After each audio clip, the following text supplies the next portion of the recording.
Welcome to An Author's Journey, where a prominent author chats with us about their journey as a writer.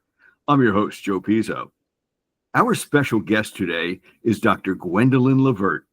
According to the African American Literature Book Club, Dr. Lavert is an educator and literacy consultant based in Bedford, Texas. She's the author of more than 20 children's books, including Papa's Mark, a Coretta Scott King Award honoree, The Music in Derek's Heart, which won the Reading Rainbow Award, Off to School, a Smithsonian honor book, and The Shaking Bag, which won a Parent's Choice Award. Many of her notable titles celebrate African American culture and history. In our meeting prior to the program, I have to tell you that Dr. Lavert captivated me. She has a combination of just boundless energy, enthusiasm, and knowledge, and you'll hear that as we do our interview. She can describe each of her books far better than I, so I'm going to have her do that for a selection of her children's books. First of all, let's welcome to An Author's Journey, Dr. Gwendolyn Lavert. Writing comes from the heart. You've got to feel it and spread it all over the world. Thank you for inviting me to be here today. And I want you to welcome all of my characters. They are all around me and they are clapping for you and they are clapping for me. So thank you for inviting me. I didn't know we were going to have music along with this, or I would have given you more time and asked you maybe to add a song with it. But we'll in the future, we'll have to look at that.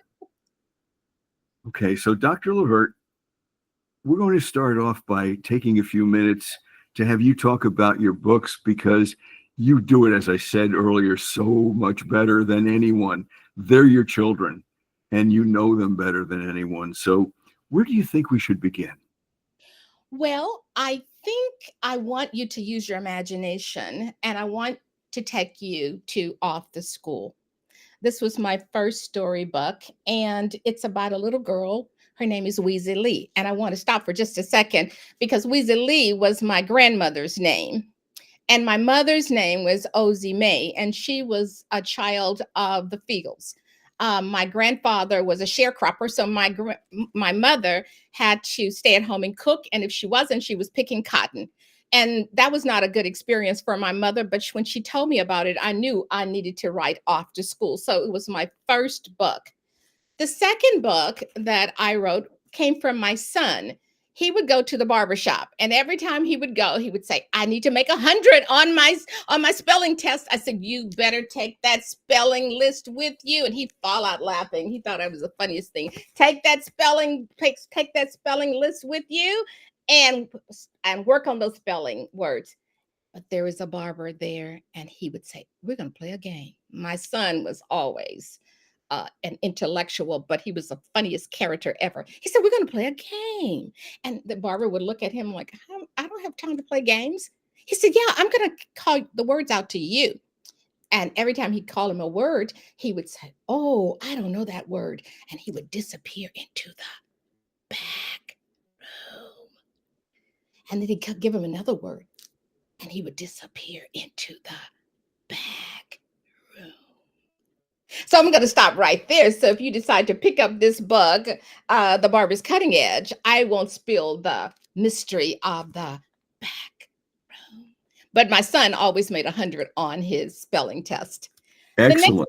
The next one is The Music in Derek's Heart. My mother again said there was a man who was in her neighborhood, and if you caught him in church, you would hear him play on his harmonica.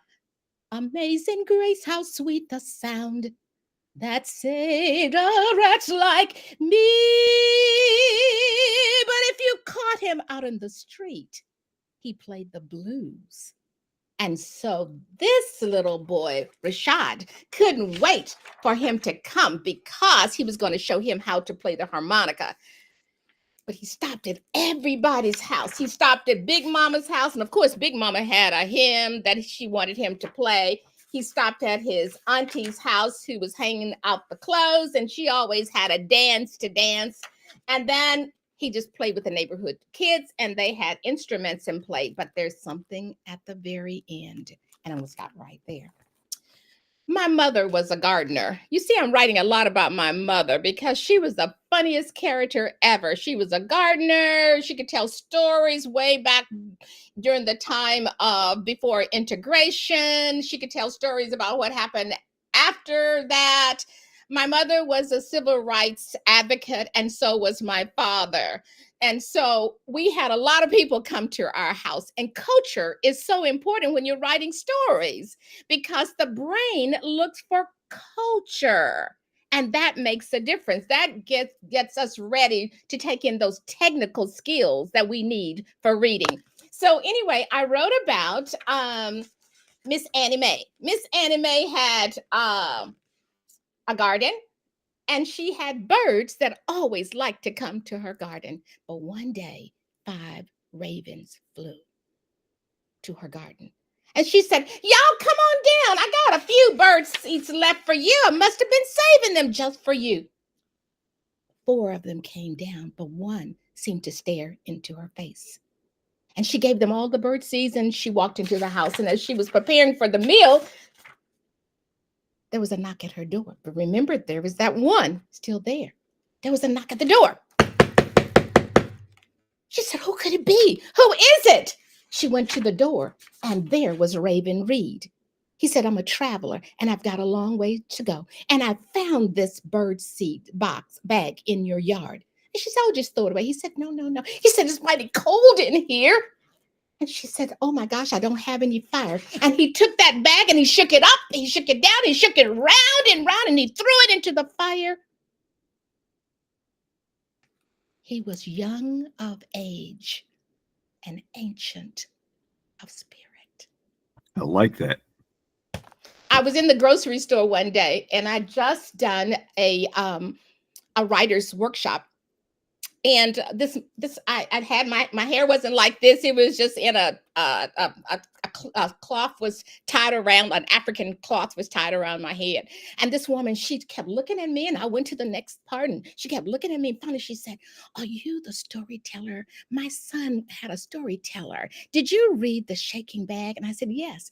She said, "I get home late." And she said, I went to his room, and he says, "Mom, there was this storyteller that came to our school, and she talked about this bag, and she shook it up and she shook it down and she opened it up, and she told about all the things that happened." And then she said, "Young of age and ancient of spirit." And she said he said it just like that. And she said after he got through, he went into a deep sleep, and she didn't see him till the next morning. The next story I'd like to share with you is Papa's Mark. My mother said back in the day that Black people could not vote if they could not read. And so she said her grandfather could not read, nor could he write. And so Sims, who was my great grandfather, he was a Pentecostal minister. And I decided to use him as the main character. And so Sims taught his father how to read and write. But there was another, because I wanted to show unity in my book. If you notice, this is the manager and the owner of the grocery store. And every time he would come, he and my great grandfather were big friends. And he knew that he could not read or write, but he would let him put an X on his tab.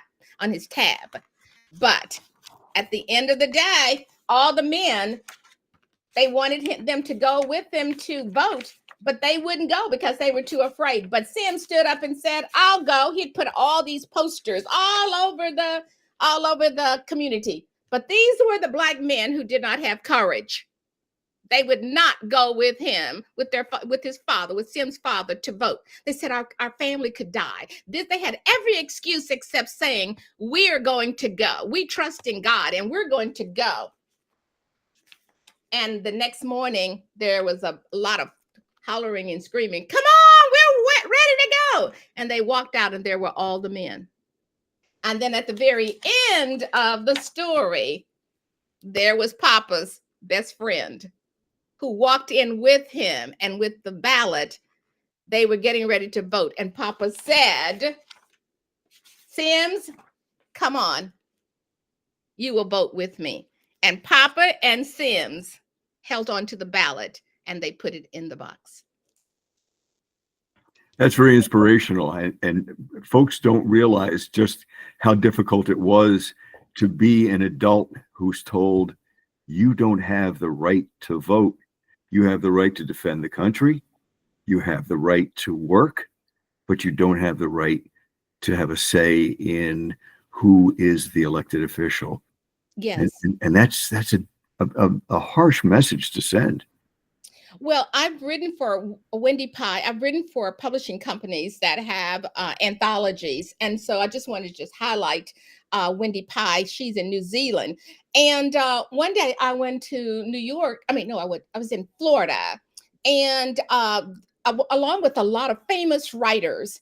And we had to introduce ourselves. And I started talking about some of my books. When I got home about a few weeks later, this guy called me from New Zealand and said, I hear you write wonderful stories for children. There was a lady in that room with us who heard me talk and called the editor-in-chief and said, there's a woman that you've got to meet. And he called me, and I wrote about 15 or 20 stories for them. This is one called My Neighborhood for Early Literacy. So this is a little book, and there's a big book and some videos and all kinds of things. But that came from this, my people who recommend me are from all over the world. And then I went to work as a consultant for another publishing house, and I met the editor-in-chief, and he said, we need some chapter books. So I wrote D-Man and Bean series from McGraw-Hill. So these are just a few. There are lots more, but these are the ones I wanted to highlight for today. And Papa's Mark was in, I think I told someone, it paid my last semester of my PhD. Oh, not this one. Papa's Mark was the one that Pearson selected to go into their anthology book. So I was very, very pleased with that. And I was very pleased to get the check. Did you think when you started to write all of these books that this type of fame would be coming? Or did you just feel something inside that said, I have these stories and I have to put them down on paper? Well, I've always been a reader and a writer. And that's because my mother was a reader and a writer. She couldn't go to school, and she didn't graduate from high school, but she did everything else. And she was a great reader and she was a great writer. And she introduced me to poems. And my sister and I integrated a middle school. I grew up in Paris, Texas. So we integrated that. And then I was in the chorale. My second major was music, and music paid for my last 2 years at Texas A&M University. And so my mother would say, oh, do you have your journal? Because I was the only African American in the chorale. And she said, and the kids wouldn't talk to me. They knew who I was, but they wouldn't talk to me. But I didn't care. My mother said, do you have your book? Do you have your journal?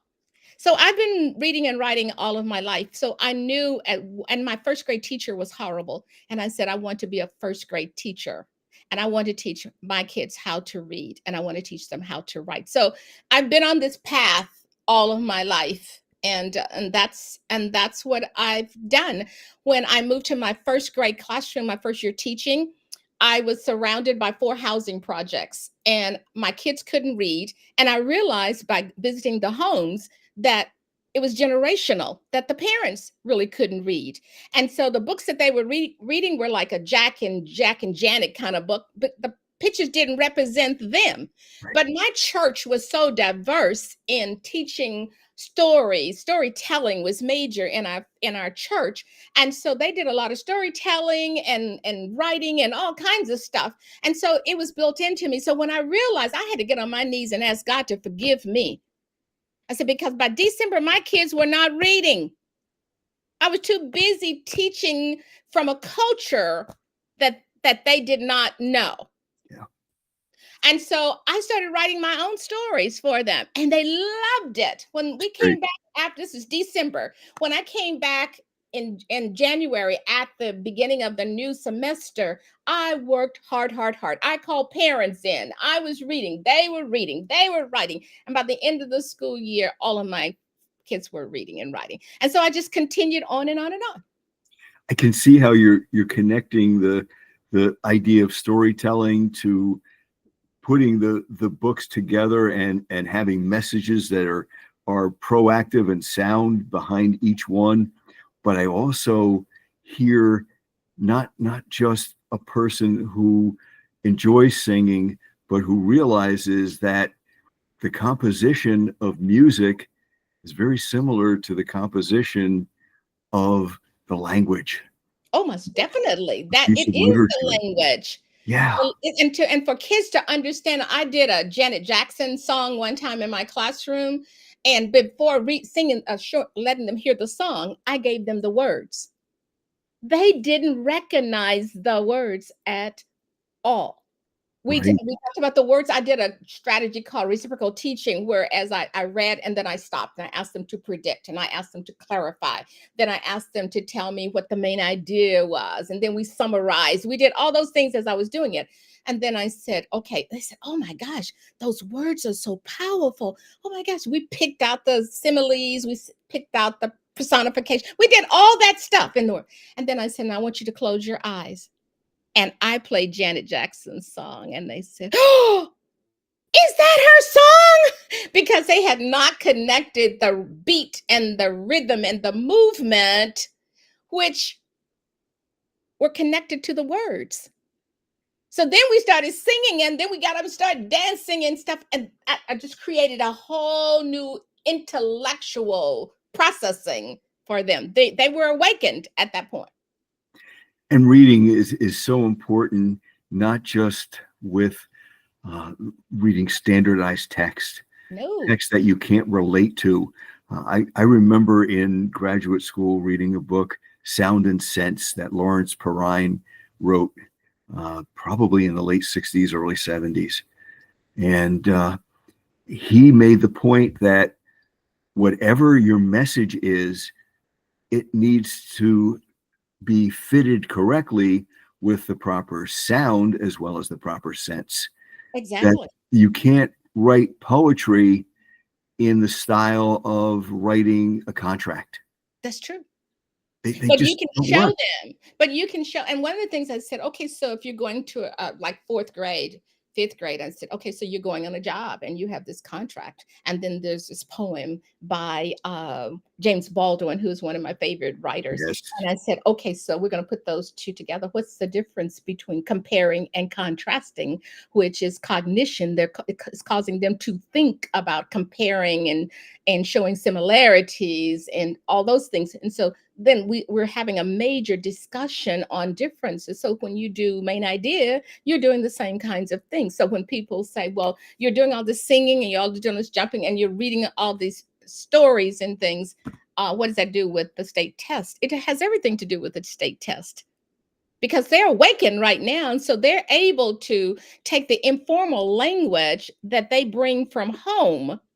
Because I had one little girl, every day she was on the front porch early in the morning with her grandma and Miss Edna, and they were talking, drinking coffee, and she was too. And then she'd come into my first grade classroom. I had another one in fifth grade who did the same thing early in the morning, that informal language, but then didn't realize until I shared with her there's this abstract language that you have to have when you take a test. And so we just collapsed the two together, and she just exploded.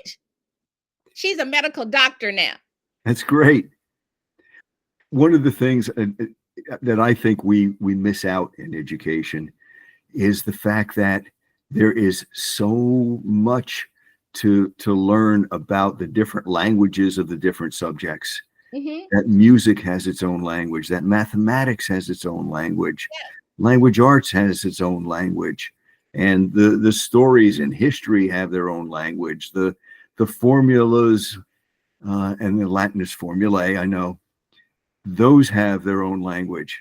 And so we tend to compartmentalize rather than carrying over. But I heard you introducing your books, and your voice would raise and your voice would lower. and you Yes. sang a little bit, and you brought so much diversity Yes. to the language that you enriched it. It's the difference between eating a piece of let's say steak, and Hmm. it's just one piece of meat cooked on two sides, Yes. as opposed to the steak being served with vegetables, with a starch, with an interesting sauce, and being put out on a plate in a very artistic manner. Hmm. And they say that we eat with our eyes first before we eat with our taste buds and our mouths. Well, I think maybe we learn about our languages the same way too, We do. that it has to come through more than just one sense. It Oh, can't most be definitely. unidimensional. It can't, it has to be. It has to be. And that's the same thing with my writing. I have to introduce a character that shows that's multidimensional so that kids can hear and see all of the things and connect it with their lives. One story I read, it was called Just Juice, and the character, the one of the main characters says, "Sometimes I feel like a chained dog." Because Mm. his daughter had been retained in third grade, and he couldn't keep a job because he couldn't read, and he said, "Sometimes I feel like a chained dog." And so the kids were like, and I said, "What does that mean? Have you ever seen a chained dog?" That caused so much discussion. So when I'm writing a story, I look at my main character. I said, "Sometimes do you feel like a chained dog?" "I do." That's what the character is saying. My grandson says, "I do." I said, "So why and how? What happened to you? Can you tell me what happened to you? And when did that happen to you? Well, can you tell me the stages that happened that moved you to this point of feeling like a chained dog?" The time that my father told me I couldn't go to school and I had to stay at home and cook. And I didn't know how to cook because my eyes were drawn to the school and I couldn't go there. But did you do anything to disobey your father? Well, yeah. I slipped to that school, slipped off to that school, slipped off, slipped off. Oh, language. Yeah, I like that language. I slipped off into schools. Will the others understand what you're saying? Oh, well, I need to make sure my illustrator is showing me running up to that school. So it's that kind of self-talk that I have as a writer, and I'm pretty sure every writer has their way of doing it. But that's what I do. I have to get to know my character. He or she has to come alive for me. I have to have an interplay with them between the structure and who I am as a person because I've become that age as that person. But that interplay part, the structure part, is me as an adult coming into, laying it down there, but coming in and playing, if What that makes sense. it does, what impresses me tremendously is the fact that you not only write wonderfully messaged books, books that touch the heart and that touch the lives of those who are reading them and inform and are not above or beneath anyone. They're docks where the boat can pull in and spend a little time before moving on. But I Yes. also like the fact too that as a teacher, you would make your students feel important. Hmm. You made them feel like they could, that the literature wasn't some book that I'll never be able to read, but it was a story. And the Yeah. story had whispers, and the Yeah. story had shouts, and the story had all kinds of things in it that Hmm. would bring you to there. And I think the key word is safe. You Hmm. made your students feel safe.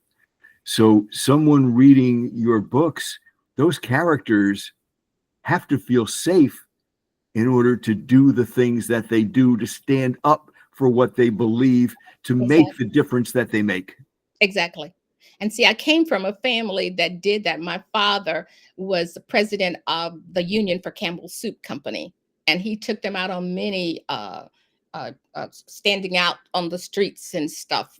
And then he was president of the NAACP, and so he was always helping people. So our house was always the cornerstone for uh, lawyers and judges and all that kind of stuff. When I graduated from college, I came home and Daddy said, "Oh, there's a letter for you on the table."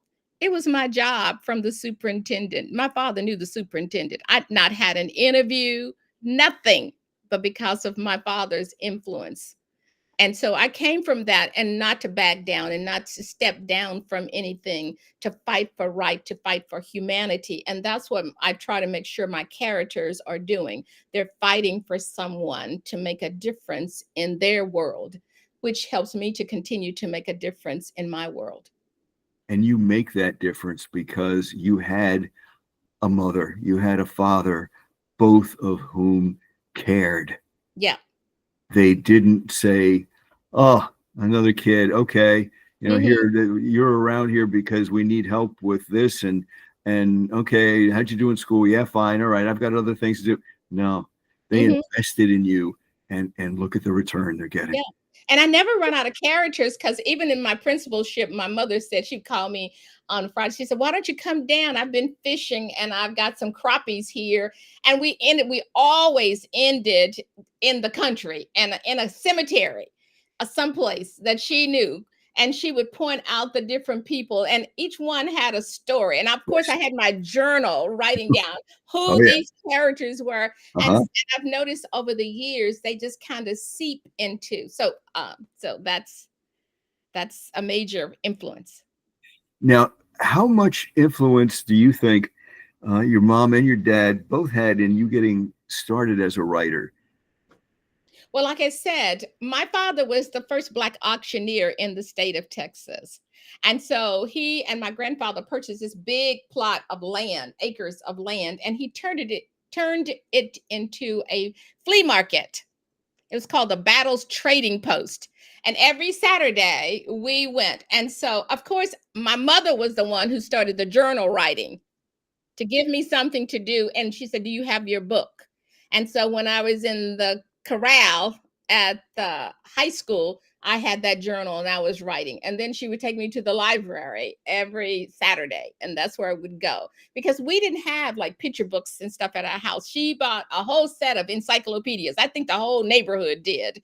And so we had those, but I would always go to the library and have books to read. And then on Sunday, we always had the newspaper, and there was always something for us to discuss. My father was a part of the Kansas City Monarchs for the Negro League, and so he always had stories, and so we always had stuff going on. We did not have. My mother fished every day. She used to work for Campbell Soup, but she stopped and she would started a restaurant in the flea market. So that was our whole thing, and plus our church was another whole thing. And so we had women there, but my mother was the one who did the writing and the journaling. And it seems that that writing, that journaling, along with listening to your dad, listening to your mom, has been the impetus for you to Yes, become the storyteller that you are. yes, exactly. I couldn't have done that. Daddy, sometimes, sometimes things happen, trauma happens in people's lives. My mother had trauma because my grandfather and my grandmother divorced, and things happened that my mother never talked about, but I knew it was trauma, because through my educational part, she never would talk about those things. And she was very protective of us. We couldn't go and spend the night with people. We were always at home. But every time the church doors opened, we were always there. We were always involved. We were always doing stuff. And she always told truth. He Now, always, but daddy would kind of, oh, he didn't quite remember that, or, oh, yeah. So with the daily stuff, yes. But he again came out of trauma. His mother died before I was born. And my grandfather was, I call him a rolling stone, and there were about 7 or 8 kids. They all left Paris, Texas, and moved into the Bay Area, or they moved into Indiana. So there were a lot of things that he would not open up. But my mother was pretty much an open book, except that part about my grandmother and my grandmother's role when they divorced. No one can deny your passion as a writer and your passion and respect for writers. Yes. And I know you mentioned James Baldwin, who is one of the all-time greats. Uh, Another one was Langston Hughes. Yes. Those two, I would say, were my favorite ones. As a matter of fact, I went to Paris, France, just to one of the things. The first time I went was to find where James Baldwin and Langston Hughes went, where they stayed, where they had tea, coffee, all that stuff was so important to me, and the trials that they had to go through and stuff. So I could just name a lot of others.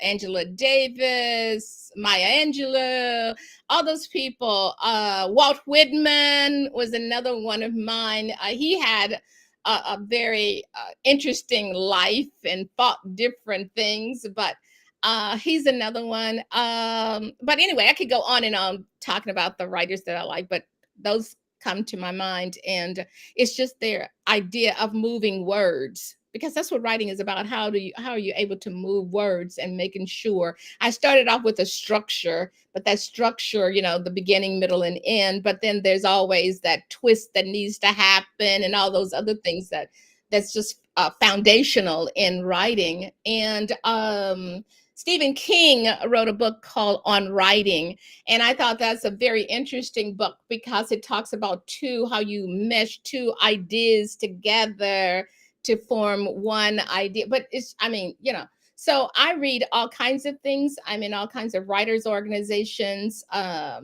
know you haven't asked this question, but when I knew I wanted to be a professional writer, I told my husband, I was married at that time, and I told him, I've written all these stories, I need to have them published. And so he said, what do you need to do? I said, I think I need to take a writer's class. So I graduated from the Society of Children's Book Writers and Illustrators. And then my principal knew that I was writing, and he also knew that the kids were writing, because they were writing, I mean, absolutely amazing stuff.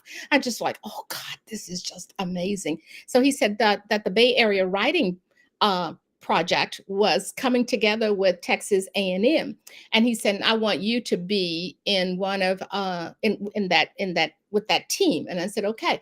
And so, oh my gosh, they flew. I was in Texarkana, Texas then, but they flew in these famous writers for the Bay Area Writing. And oh my gosh, I just couldn't wait for the day. I think we did it once a week or twice a week, but anyway. So I've had those experiences, and in the Dallas area, I belong to a writers group. I belong to the Northeast Texas Writers Group. So I'm always around people who are writing. I'm always in the midst of it. But when I really write, I'm in my room. This is my room for writing. So you gain your inspiration from those who are important in your life in one way or another. Yes. And also How? and writers who I just wished. I mean, I said before, I was I was teaching when James Baldwin was living, and I guess I was too busy trying to be a mother and a wife and doing all these other things. I said I would have gone to New York, because we used to go to New York, because being a singer, I am a theater buff, and so I come to New York at least once a year and stay for 5 days and go from theater all over the place. And I said, I would have asked to see James Baldwin, because he was alive. And I'm going like, oh my God. Now, with your love of the theater, Yes. have you ever thought of maybe writing songs for the theater or scripts for the theater, or is that just a different type of writing that you're not feeling motivated by? Well, I hadn't, here's what I thought about. I thought about being an actress, being Okay. one of the singers there. And that's what I really wanted to do. But my mother, coming from the background that she came from and being so protective, she just thought you just need to get a good job. And so I thought, and then I thought, I don't know if I want to struggle like that, because my mother would buy tickets for us in Paris, Texas, whenever they had plays at the community center, and we would go. But I've always thought about doing that part, being an actress and singing in one of the musicals and stuff like that. But I thought, oh, so that's when I decided I can teach and sing and do all those things at the same time, and then go to plays and things. Yeah. I've been to London, other places, just for theater. Now, 5 to 10 years down the road, and I know no one really knows where they'll be, but do you have a vision of where you think you might see yourself? I think I want to see myself still doing what I'm doing now, because all the years, the 30 something years in education, writing it's been major, but it's kind of like a sideline thing, because I've been doing teaching reading, university stuff, building schools, all that stuff. And it's been there. But now I find myself being able to do it all the time. So I want to keep on doing it. I want to get a bestseller, a New York bestseller. So I'm constantly trying to read stuff and talking to people about, okay, so what do I need to do to move to that bestseller list? What needs to happen? So I would love for one of my books to be a bestseller. Right now, I'm still dealing with, and I didn't too much, but I'm dealing with rejections. I have several editors, and it's like I went to the Middle East and worked, and I came back in 2017, and seemed like they're looking for something else. And I don't know if it's the PhD behind my name, that one editor says, well, it's a little too sophisticated for us. I'm going like, have you read my other books? How could this be? This is a New York editor. One of my major publishing houses is a Holiday House in New York.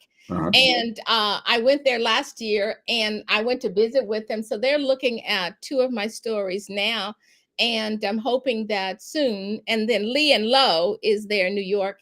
And I talk with the editor. Every time I send something, she'll send me something back. And I know that's not unusual. I mean, that's very unusual for an editor to write a whole big, nearly a page telling you what they think. I'm going like, was I out of sync when I was in another country? What was this? So I'm trying to get past rejection right now, but I know it's going to happen with the right story.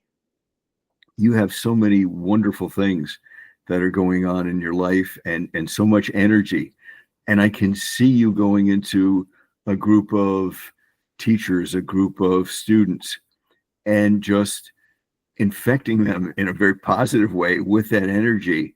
And that's so important if you're teaching language Oh and my you're God. teaching reading, because that's where the essence comes of it. And it really is in learning anything. If you don't have the energy and the enthusiasm, and you can't connect something to what it is you're learning, it won't stay with you. You won't even be around long enough to find out where the important parts are. Yeah. Yes. I have to tell you one thing. I have two grand boys with my daughter, and Uh-huh. that's why I moved back to Texas. But Jacob, he was the hardest person for me to crack to, because I taught them to read before going to school. Now he's going into second grade when school starts, but he's reading like on a third grade level. Great. And so every time he has a little backpack, and every time my daughter and their dad are divorcing, so that's a little bit of trauma, but they're doing very well with that. But every time he goes to visit his dad, he has a little pouch, and in the pouch is his journal and his books. And when he comes back, he'll say, Gigi, I wrote this in my journal. And so I gave them the thinking hats, the DeBono thinking caps. I thought I had it in here to show it to you, but they're the DeBono caps. So when they're finished reading, they pull the cap out, and it'll tell them what kind of question to for self-regulation, self-reflection, and all those kinds of things. But the most important thing, he writes all of the time. And my oldest grandson, he is in third grade, getting ready to fourth grade when school starts. When I finally broke the cycle for him to really understand decoding, one day he looked at me, he says, Gigi, you are a great woman. And I tell you, it was not his voice that said it. How did you feel about that? How did you react? I just started crying. 'Cause Yeah. I didn't hear his voice. It wasn't, I promise you, it was not his voice. He laid down like this, and then tears just started falling from his face. And I just did like this. And then he turned over like this, and he says, Gigi, you are a great woman. It was not his voice. we have these moments in our lives, and they don't come when we expect them. They usually come when they're least expected. But the fact that you are wise enough to appreciate that moment being in your life is important, because not recognizing it, or not connecting with it, would leave a little bit of a hole in your existence. Oh my gosh, yes. And that's what I want when I'm writing stories. I want the main character to be so real that kids feel it. And not only kids, but it first has to go through an adult who feels it.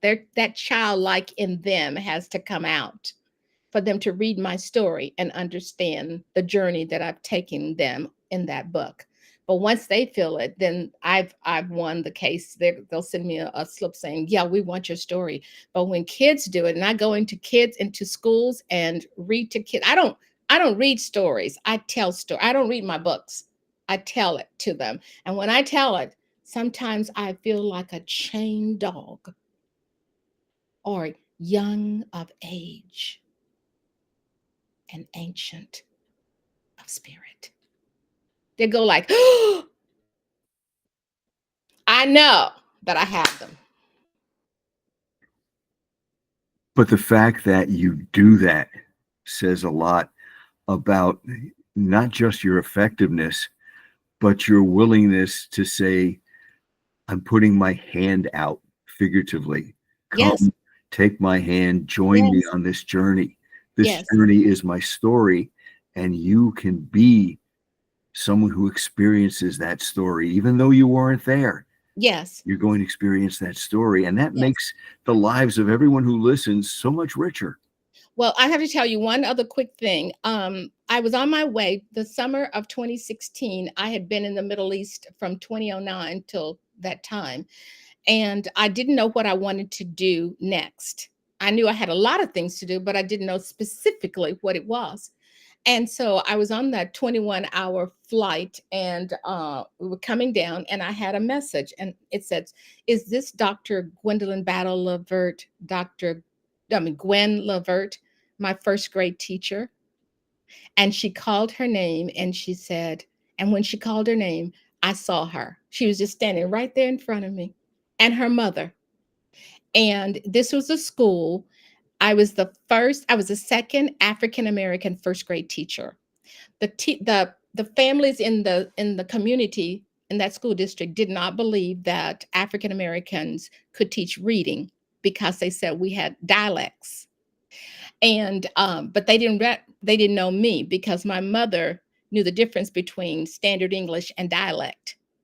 So we did not speak dialect in our home. We heard it when we were at church and other places, but when we were at home, we did not. And so every day I would do the attendance and call the attendance and put the slip on the little latch outside the door.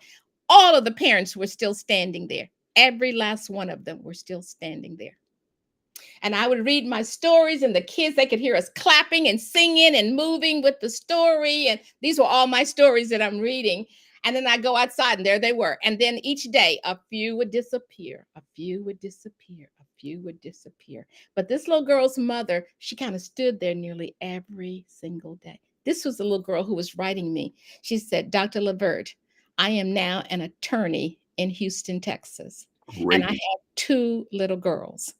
And she said, I saw a teacher at the school that looks just like you. And I decided I need to send you a message. And this let me know that I needed to keep writing because I'm writing. She was one of the ones who was she was a little shy little girl. She would stand like this beside her mother. Her mother would say, "Come on in." I would say, "Laura, come on in here, girl. We're waiting on you." And she'd come in. Then I move into my little thing, and she'd forget all about her mama standing out there. She said she has two girls. One was going to be in kindergarten, one was going to be in first grade.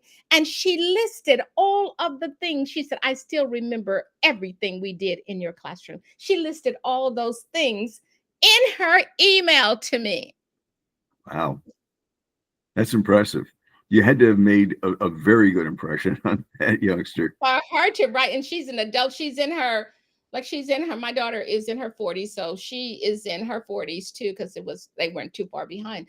But Mhm. that's what she said to me. She wrote me that letter, and that let me know I need to, if I can afford to not work. I can afford to stay at home and write. I can afford to do this, and that's what I'm doing. Dr. Lavert, if our audience members wish to reach you or they'd like to find your books, how may they do so? Well, number one, the quickest way probably would be going on Amazon, because they'll find Gwendolyn Battle Lavert there, and they can order my books that are in print. Otherwise, they can go on my LinkedIn and they'll see the titles that I have. But I think Amazon would probably, I would say, talk to the publishers, but no, no, no. They can go to Amazon because Amazon has them. So just look up my name, Gwendolyn Battle Lavert. Soon I'm going to have a website. It's being remodeled. So I'll have that and they'll be able to go there. But right now it would be LinkedIn and Amazon. If an educator wants to bring you to their school, how would that be Oh, done? Oh my gosh, go to LinkedIn again and they'll Mhm. see my email, capital K-A-Y, K10 Lavert at gmail.com. Just email me.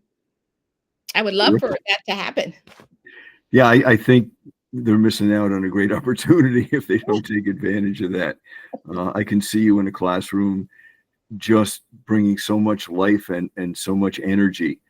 And in reading, people don't understand that the data is important, but without the energy, without the enthusiasm, Oh God. without the sound and the sense, without all of those elements, the data is meaningless.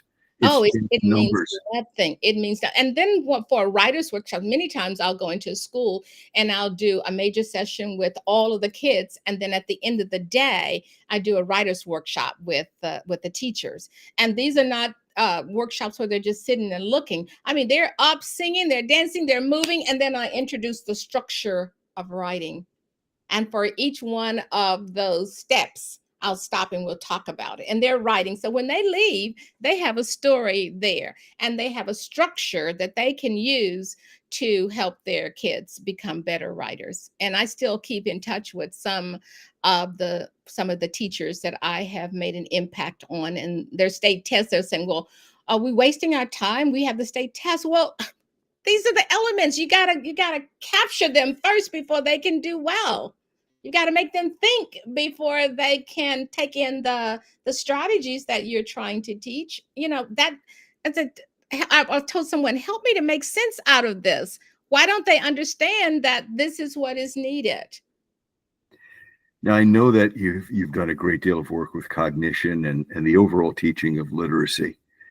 And I would love to talk about that today, but it would take another uh, big chunk of time. So what I would like to do is schedule another appearance with you and feature you on my episode of We Have Issues, so we can talk about some of those issues, uh, rather than as writers, but issues of those who teach writing and struggle with that battle to make literacy um, have an impact, have an inroad into the lives of our students. So may we do that when we're off the air?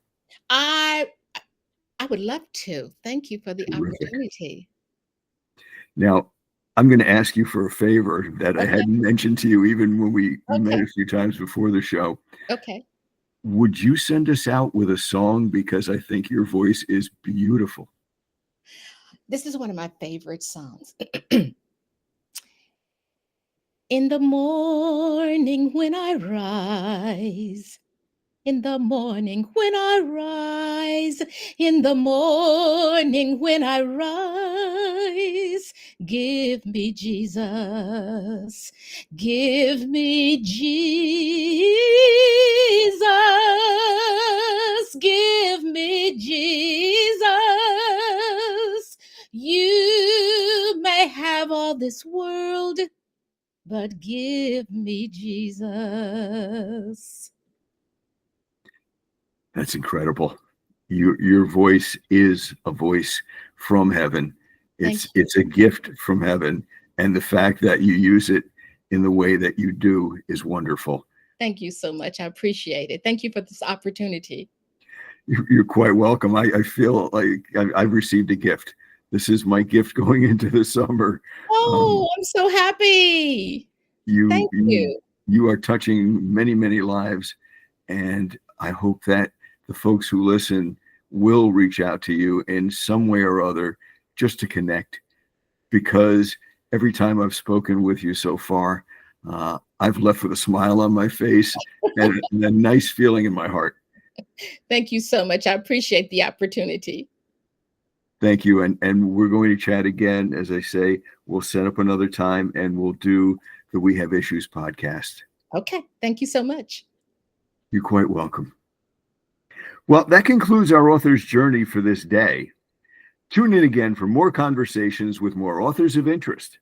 And don't forget to look for this show and Dr. Lavert's appearance on my We Have Issues podcast on YouTube, LinkedIn, Facebook, and X, formerly Twitter. For an author's journey, I'm your host, Joe Pizzo. Have a wonderful day.